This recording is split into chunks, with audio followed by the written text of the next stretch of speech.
Tengan ustedes un saludo muy especial en este día 1 de mayo, Día del Trabajador.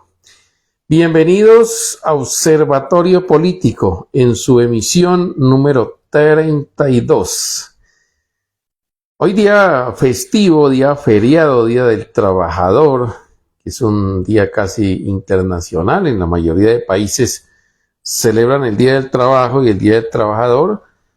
No ahorramos esfuerzos para traerles a ustedes este observatorio político ante el cúmulo de noticias políticas que tenemos ya en este 1 de mayo, a 30 días de las elecciones presidenciales que se celebrarán en Colombia el próximo 31 de mayo. Esto se fue a la recta final ya en este día. Ya en este mes de mayo, cada día se ponen más interesantes las campañas políticas. Vamos a hablar de eso, de los candidatos presidenciales, vamos a hablar de las encuestas, vamos a hablar también de un poco del Día del Trabajador, del día, cómo se originó el Día del Trabajador y sobre todo en Colombia el reconocimiento de los derechos laborales y cómo ha decaído esos derechos en los últimos 40 años por las políticas neoliberales. También hablaremos de política local en el Huila, ya que estuvo por acá visitando este departamento y especialmente el sur, el candidato Abelardo de la Espriella, y así vamos a tratar varios temas en este observatorio político. Como siempre, originando desde la hermosa ciudad de Pitalito, enclavada aquí en el macizo colombiano, en una de las estribaciones del macizo. Nosotros estamos privilegiados porque aquí es donde se desprende las 3 cordilleras que avanzan por todo el país, que hacen parte de ese inmenso cordón montañoso. La cordillera de los Andes, que atraviesa toda América del Sur. Cuando uno llega al Ecuador se encuentra con esta cordillera de los Andes, un solo cordón pasa el Ecuador ya con nevados muy grandes, muy altos. Pasa el Perú, parte de Bolivia y termina finalmente en la Argentina, que divide esa cordillera de los Andes, divide a Chile con Argentina y va terminando allí en la Patagonia. Es hermosísimo toda esa cordillera, los que hemos tenido oportunidad de visitar estos países suramericanos. Y esta cordillera, estas 3 cordilleras acá en Colombia se dividen en tres ramales: la oriental, la central y la occidental. Y termina la occidental, finalmente se va yendo, no en forma de cordillera, termina en lo que es el tapón del Darién, allí en Panamá, y en Panamá luego se va formando una pequeña región montañosa que pasa por Nicaragua, que tiene volcanes, parte de Costa Rica, ya se acentúa más en Guatemala y va terminando con una sola cordillera, que es la Sierra Madre, que atraviesa México hasta los Estados Unidos y al Canadá. Esa es la geografía de nuestros América. Vamos a tomar delicioso café especial como siempre para acompañarnos en este observatorio político. Hoy hubo celebraciones en todo el país, todavía están. El presidente Petro está todavía en varias partes, por allá en el norte del Cesar, allá pegando con la Guajira. Estuvo en Medellín. Ha sido un día muy agitado, grandes manifestaciones en Cali, impresionantes esas manifestaciones de Cali, y todas acompañadas por los políticos del Pacto Histórico. En Bogotá, la Plaza de Bolívar llena, allí hubo un discurso muy corto del candidato Iván Cepeda. En Medellín, que estuvo el presidente Petro, lleno total de esas plazas ya en esa ciudad.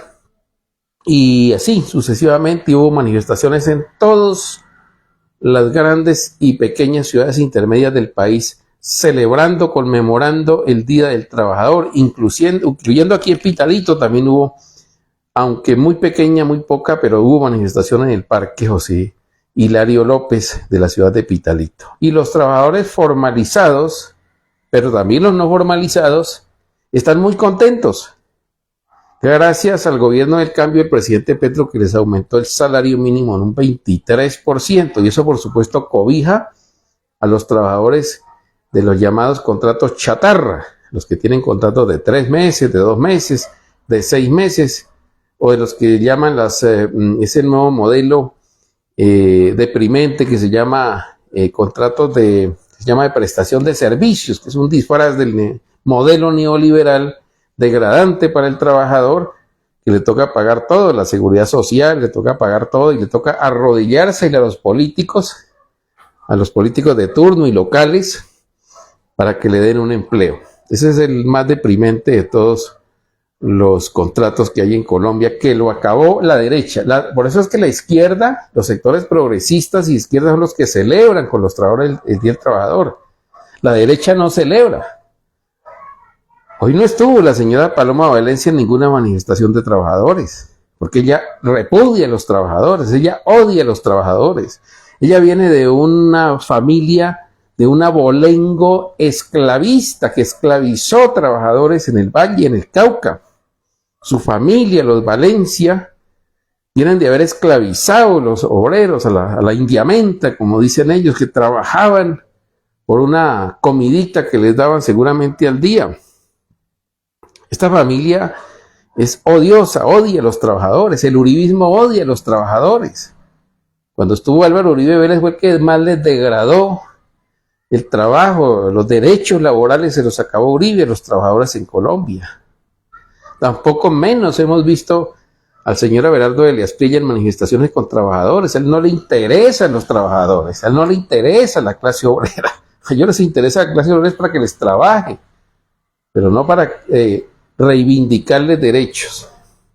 Y los derechos en Colombia se han adquirido, primero hay que decirlo, gracias a un gobierno progresista que estuvo en 1934, cuando ganó Alfonso López Pumarejo, liberal, progresista, liberal yo diría socialdemócrata para la época. Primero en 1930, cuando pierde el conservatismo que venía gobernando desde 1886, desde la Constitución de Rafael Núñez y Miguel Antonio Caro. En la Constitución del 86, Rafael Núñez, que era costeño del Cabrero, había nacido ahí en un caserío, eso se llama un corregimiento, se llama El Cabrero, ahí cerca de Barranquilla, en Cartagena. Hoy ya El Cabrero es zona conurbada allí con Cartagena, pero allí está la casa del Cabrero. Cuando vayan a Cartagena, vayan al museo de Rafael Núñez. Es bueno visitar los museos donde existieron los presidentes de Colombia. Uno va, por ejemplo, a Popayán y allá se encuentra con la Casa Mosquera, que es donde funcionan las antiguas instalaciones de la Universidad del Cauca. Y allá está la casa de Tomás Cipriano de Mosquera, que fue presidente 3 veces en Colombia. Y allá en Cartagena nació Rafael Núñez. Desde esa época los costeños no han vuelto a gobernar el país, no han tenido presidente. Y seguramente este que está de candidato tampoco lo va a hacer, el señor Abelardo Elías Prilla, porque su forma de ser, su payasería, su forma no seria de hacer la política hace que la gente le tenga pereza. Entonces estos personajes, además porque la clase, perdónenme los oriundos de la costa Caribe, aunque los corruptos son todos los colombianos que están enquistados en los gobiernos, todos, pero la clase política costeña es la más arraigada en la corrupción. Yo creo que sería un pecado de los colombianos que elijan a este señor costeño presidente de la República. Pero lo digo con todo el respeto por la gente que es de la costa Caribe, pero de allá fue que nació la más grande perramenta que gobierna este país, que ha gobernado. Ustedes ven la mayoría de escándalos de corrupción, que se han robado la salud, que se han robado el erario, ha sido en la costa Caribe. Llevan ese mote, no son todos, son los políticos, unos políticos malévolos, porque la gran mayoría de la gente de la costa es gente buena, gente trabajadora, gente alegre, echada adelante, pero los políticos sí, déjame decirte. Y en esta oportunidad yo no creo que los colombianos se vayan a equivocar eligiendo a un costeño, y menos a este personaje que tiene unos antecedentes bien turbios. Bueno, no quiero ofender a los partidarios del señor del Espriella, que son muchísimos también, y que seguramente si hay segunda vuelta, si es que hay segunda vuelta, seguramente él le va a tocar competir con Iván Cepeda. Entonces, les decía yo que en el año Rafael Núñez gobernó de 1886 el conservatismo como tal, no Rafael Núñez, porque ese terminó su gobierno en 1887 y se retira, pero de allá en adelante siguieron gobiernos conservadores. Todos los años llegó el nuevo siglo, 1900, gobiernos conservadores hasta 1930, cuando la división del Partido Conservador, que tuvo dos candidatos, Guillermo León Valencia, el bisabuelo de Paloma Valencia, fue candidato a la presidencia en esa época. Él era poeta, escribía poesías para la época en el género del romanticismo. Y el otro candidato era el general Alfredo Vázquez Cobo, que había participado en la guerra del Perú, con el Perú, un enfrentamiento que hubo en el año 29. Y en esas elecciones de 1930 el liberalismo, que no había vuelto a presentar candidato a la presidencia porque pues no ganaba prácticamente, el conservatismo estaba monopolizando la política, decidieron los liberales lanzar a Enrique Olaya Herrera, un boyacense que había sido embajador en los Estados Unidos muchos años, y ganó las elecciones en 1930. Pero obviamente gobernó con un Congreso conservador en su mayoría, no pudo hacer reformas sociales, muy parecido a lo que le pasó al presidente Petro ahora, que debido a un Congreso que no es de sus afectos, pues no pudo hacer las reformas que se necesitaban. Pero en 1934 ganó las elecciones Alfonso López Pumarejo, y prácticamente tanto en la Cámara de Representantes como en el Senado de la República quedaron grandes mayorías liberales. En el conservatismo muy pocos senadores, que recuerde, estuvo Laureano Gómez, que ya perfilaba como un gran político del Partido Conservador. Estaba el senador Gilberto Alzate Avendaño, que comenzaba también su carrera política.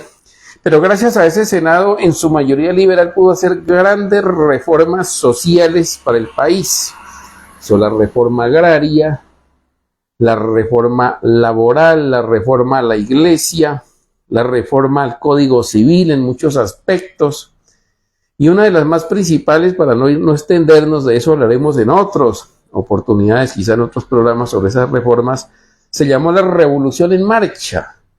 Las políticas diseñadas por Alfonso López Pumarejo se llamó la Revolución en Marcha.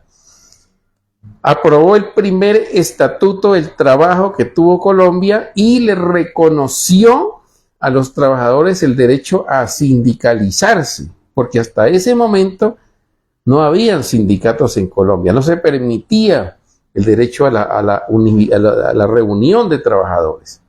Entonces él creó el derecho a sindicalizarse, y los sindicatos ya con derechos propios para hacer sus propias convenciones o convenios de trabajo con los patronos, tanto privados como públicos. Y de ahí nació el derecho a los trabajadores, amplios derechos que le reconoció en ese tiempo Alfonso López Pumarejo, como el contrato a término fijo, contrato laboral a término fijo, es decir, que no tiene rompimiento, y eran basados también en los modelos que se habían hecho en la Revolución Mexicana de 1918, que impulsó el general Lázaro Cárdenas.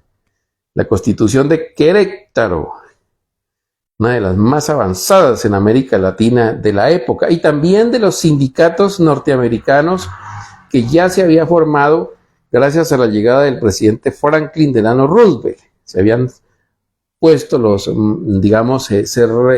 concibió allá también las reformas laborales, y venía también de Francia la recién presidencia de Adolfo León Blum, socialista, que también creó el Código Sustantivo del Trabajo en París y reconoció el derecho a sindicalizarse. Y venía también de Roma, cuando quien lo creyera, Benito Mussolini, que era fascista, fue el que le dio el derecho a los trabajadores en Italia, creando el Código Sustantivo del Trabajo. Y para más añadirle, en Alemania, el mismo Adolfo Hitler, que era del Partido Nacional Socialista, pero de ultraderecha, reconoció también los derechos de los obreros, de las clases obreras, de los sindicatos de trabajadores, y les dio también un estatuto de trabajo con amplios derechos. O sea que eso venía no solamente en Colombia, sino que venía de Europa. Era una ola, unos vientos huracanados que llegaron a Colombia. De los primeros países, bueno, los primeros países de América Latina, la verdad es que en 1927, el primer país que reconoció en América Latina los sindicatos y los trabajadores y los derechos laborales fue Uruguay. Ellos siempre han estado a la vanguardia de los derechos humanos, de los derechos de las personas. Y de ahí entonces es que se reconocen los derechos de los trabajadores en Colombia. La llegada al gobierno en 1990 de César Gaviria Trujillo, liberal, dice él, pero en una derecha neoliberal, le cambió totalmente la cara, porque si bien no reformó el Código Sustantivo del Trabajo para quitarle derechos a los trabajadores, creó unas entelequias que se llamaron las cooperativas de trabajo asociado, que permitían formar pequeñas precooperativas de trabajadores para que ellos mismos fueran autosuficientes. Pero eso fue un anzuelo para quitarle los derechos a los trabajadores, porque puso a muchos trabajadores del Estado a crear sus propias cooperativas de trabajo sin derechos de ninguna clase. Es decir, el propio trabajador tenía que pagarse su seguridad social, tenía que pagarse su salud, su pensión, y en fin, le comenzó a socavar los derechos a los trabajadores. Y después en la Ley 100, que ya fue en ese mismo gobierno, óigase bien, de César Gaviria Trujillo, porque eso fue la ley de 1993, que también reformó el derecho a los trabajadores, pues se crearon esas mismas cooperativas y después salieron las famosas sociedades de acciones simplificadas, las SAS, que son las que hoy contratan trabajadores en los hospitales, en las ESES municipales, en el mismo gobierno. Políticos hacen la SAS, se roban parte de la plata de los trabajadores, les entregan a ellos el salario, pagan seguridad social, pero se quedan con una buena tajada. Son intermediarios, eso es lo que se llama la intermediación laboral o la tercerización laboral, y hasta hoy no se ha podido acabar en Colombia. Desafortunadamente, en el gobierno de Juan Manuel Santos, cuando fue ministra de Trabajo Clara López, trató de acabar con eso, sacó un decreto, pero no ha surtido efectos. En este gobierno del presidente Petro, que prometió acabar con esa tercerización, no lo ha hecho, no se pudo hacer. Eso sigue así. Entonces los derechos de los trabajadores han venido decayendo en estos últimos años. Y el gobierno que más derechos le quitó a los trabajadores fue el de Uribe. El primer gobierno de Uribe le quitó las horas extras, le quitó los recargos nocturnos, los días festivos, es decir, los puso a esclavizar a los trabajadores. Con el modelo neoliberal, con la idea de que se iba a generar más empleo, de que los empresarios, con esa ganga que tenían de abaratar los trabajadores, se les iba a ampliar más empleo, y eso no ocurrió. Las estadísticas nos muestran que no sirvió de nada. Solamente querían era alivianarle el bolsillo a los empresarios en detrimento de la clase trabajadora. Por eso la derecha es enemiga del trabajador, así de simple. Toda esa derecha recalcitrante, llámese Centro Democrático, llámese Partido Liberal, llámese Partido Conservador, llámese Partido Cambio Radical, esos que llaman Justa y Libres, todos esos partidos cristianos que se denominan cristianos, todos esos son enemigos de los trabajadores.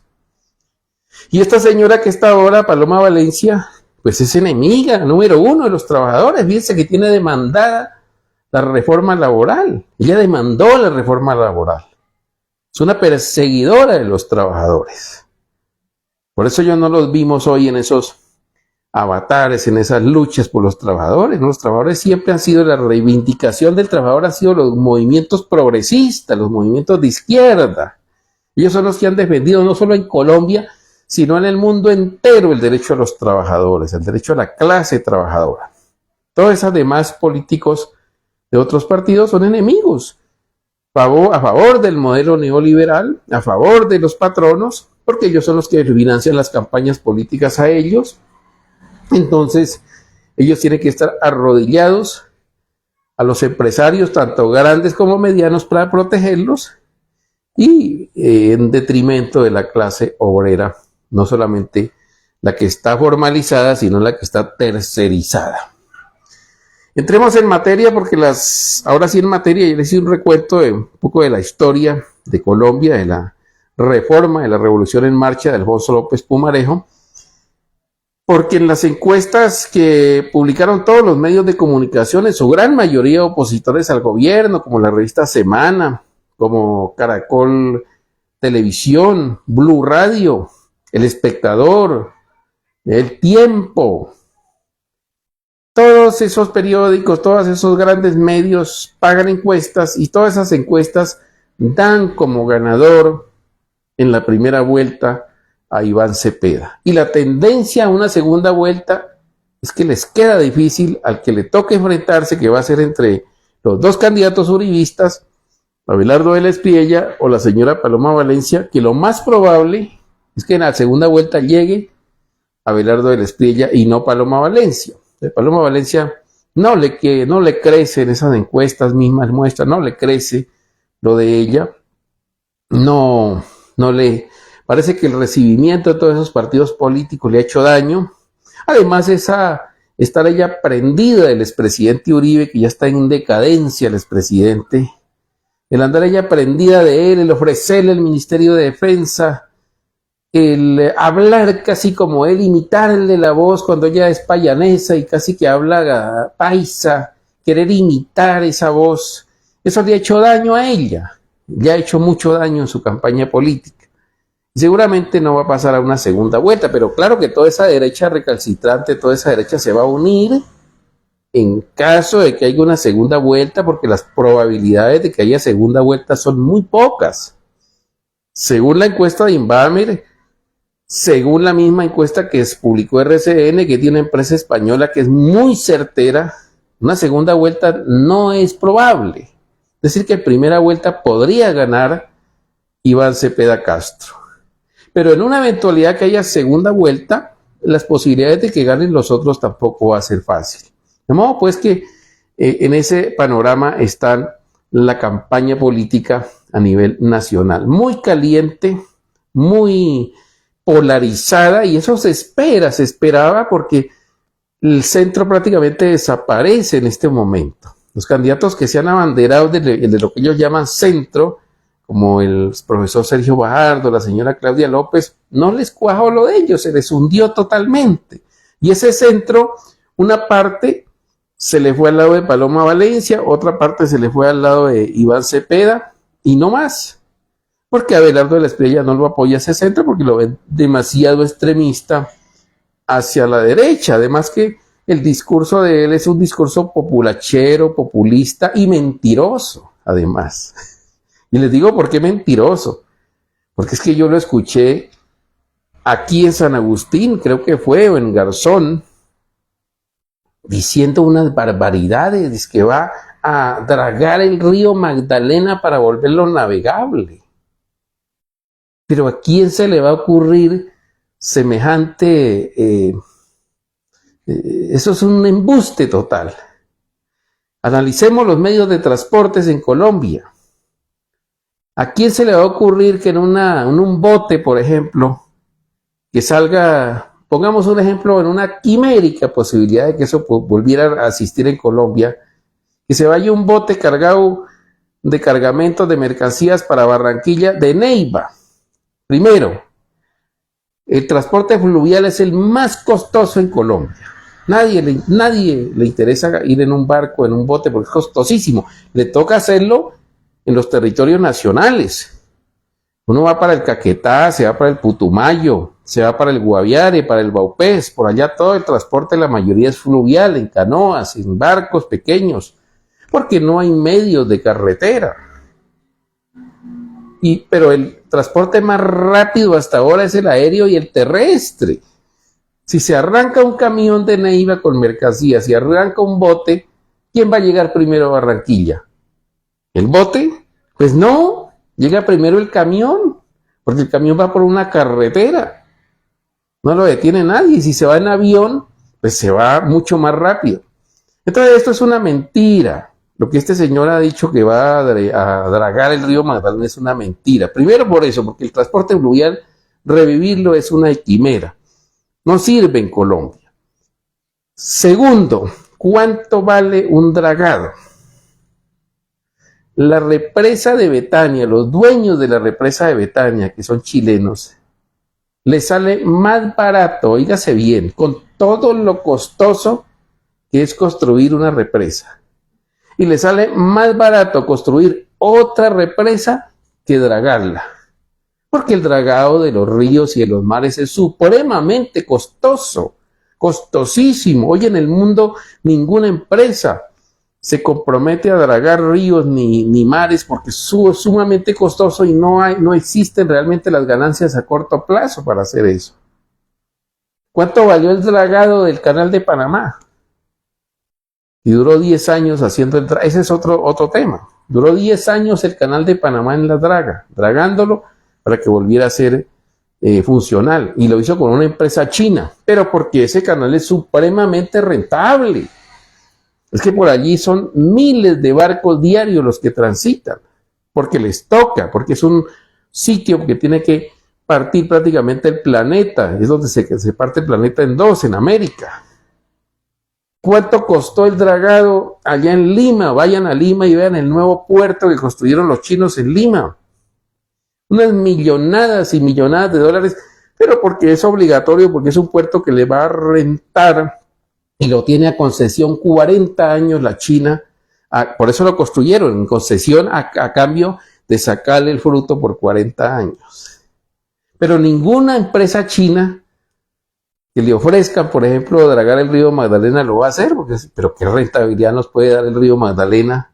¿Quién se le va a ocurrir hoy montarse, ni siquiera por hacer turismo, en un bote, en un barco para cargar mercancías? Eso se hace donde no existen otros medios de transporte. Entonces esto es un embuste de este señor y yo no sé, hay gente que le creerá esas mentiras a él. Y así por el estilo, ese tipo de promesas no son viables en Colombia. Y si así concibe el país él, de esa utopía, candidato de utopías, pues yo creo que por lo menos la gente que tiene uso de razón, buen razonamiento, que estudia, que hace análisis, no le vota a este señor. Más tiene, por supuesto, que tiene más conocimientos y más bagaje de tema de Estado la señora Paloma. Por supuesto que ella lo tiene más, porque ella sí conoce más los temas del Estado. Ella ha estado de senadora hace muchos años y sabe cómo es el manejo del Estado. Este señor no ha manejado seguramente nada, pues él piensa que eso es fácil y la gente le cree. Pero bueno, allá cada uno en su conciencia dirán lo que pasa. Bueno, vamos a pasar entonces ahora aquí en este observatorio político y a nivel local. La llegada de Abelardo de la Estrella aquí en el sur del Huila movió gente, movió muchísima gente y es comprensible. Porque la gran mayoría, ustedes saben que el departamento del Huila en su gran mayoría es conservador. Este departamento es conservador y este sur del Huila es muy conservador. Y muy conservador recalcitrantes. Aquí son de esos conservadores que están con la camándula en la mano en la iglesia o están dándose golpes de pecho o clavados de cabeza en una banca allá en una iglesia cristiana, pero están deseándole la muerte al prójimo. Son partidarios de la pena de muerte, son partidarios de que maten los ladrones, de que hagan limpieza social. Es una derecha recalcitrante, recoda, mejor dicho.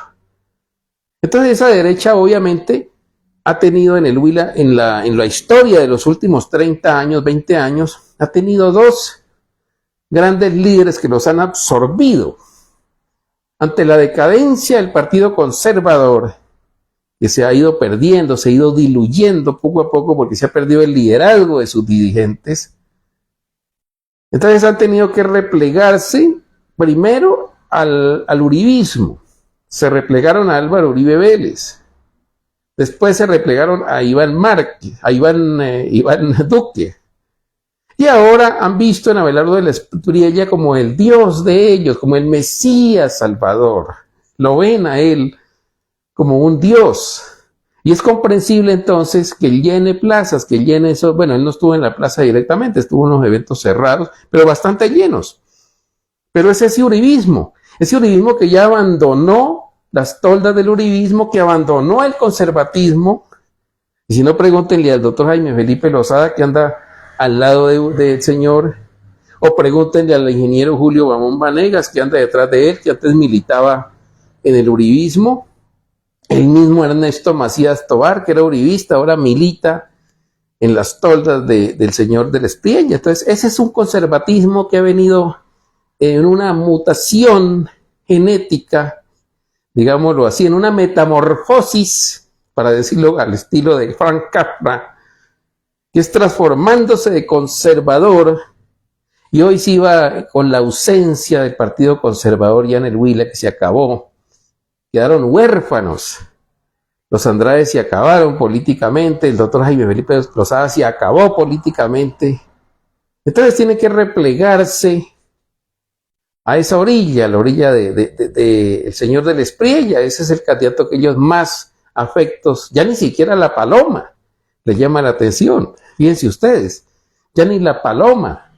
Y todos esos grupos que se denominan cristianos, que es una gente fanática, viven arrodillados en sus iglesias, respetable por supuesto, porque cada uno tiene su derecho al credo, a su conciencia. Pues toda esa gente que dice defender la familia, que no está con el aborto, que no les gustan los matrimonios del mismo sexo, se ven representados hoy en Abelardo de la Espriella. Ya no les gusta Paloma, porque ella anda acompañada del señor Oviedo, que él es homosexual, y entonces lo ven ya como algo grotesco ya en esa derecha recalcitrante. Entonces es comprensible que llene todas estas plazas. Llenó aquí la Cámara de Comercio, en Garzón también hubo un salón pequeño que lo llenaron, en fin. Entonces es comprensible que toda esa godarria, perdóneme que les diga así, pero lo digo con cariño, esa godarria esté hoy con Abelardo de la Espriella, porque están huérfanos de líderes locales. Es que el uribismo se acabó en el Huila. Los grandes jefes uribistas, Álvaro Hernán Prada, Ernesto Macías, se acabaron. Hoy no queda sino una señora, que es Tatiana Méndez, que sacó 42,000 votos, pero está con Paloma, pero más por disciplina y por género, pero no tiene el liderazgo que tienen otros sectores, y los otros se acabaron políticamente. Entonces, esa es orfandad.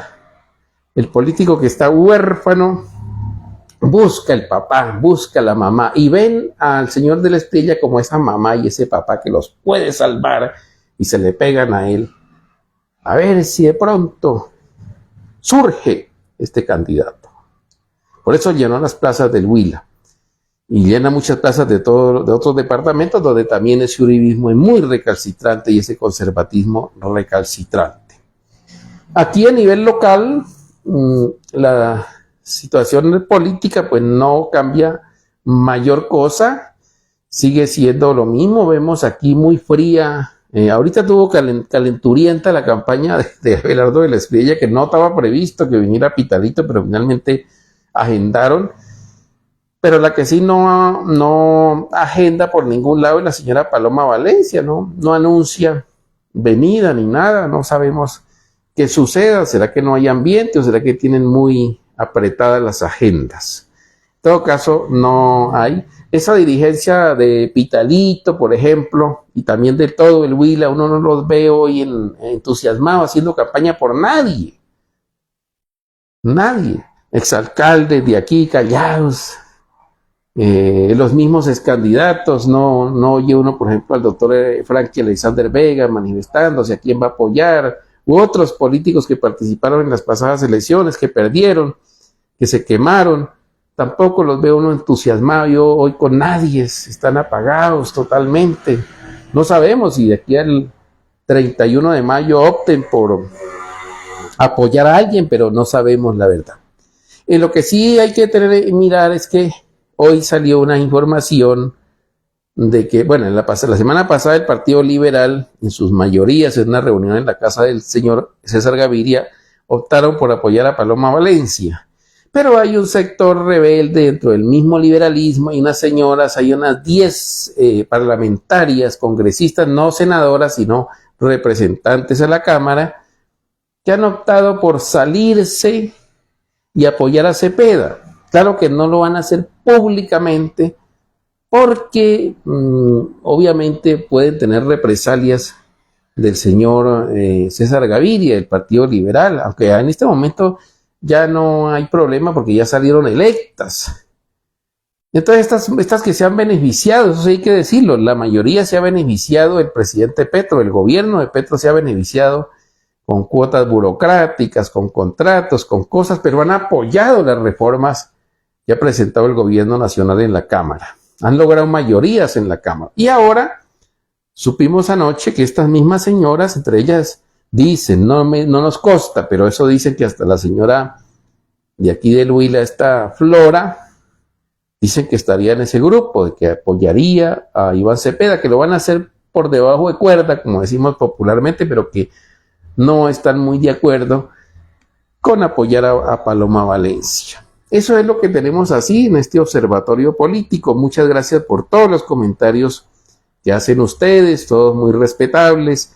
Los aprecio mucho y sigan comentando, porque este programa Observatorio Político es para eso, para debatir, para que ustedes controviertan mis ideas, para que se controviertan también.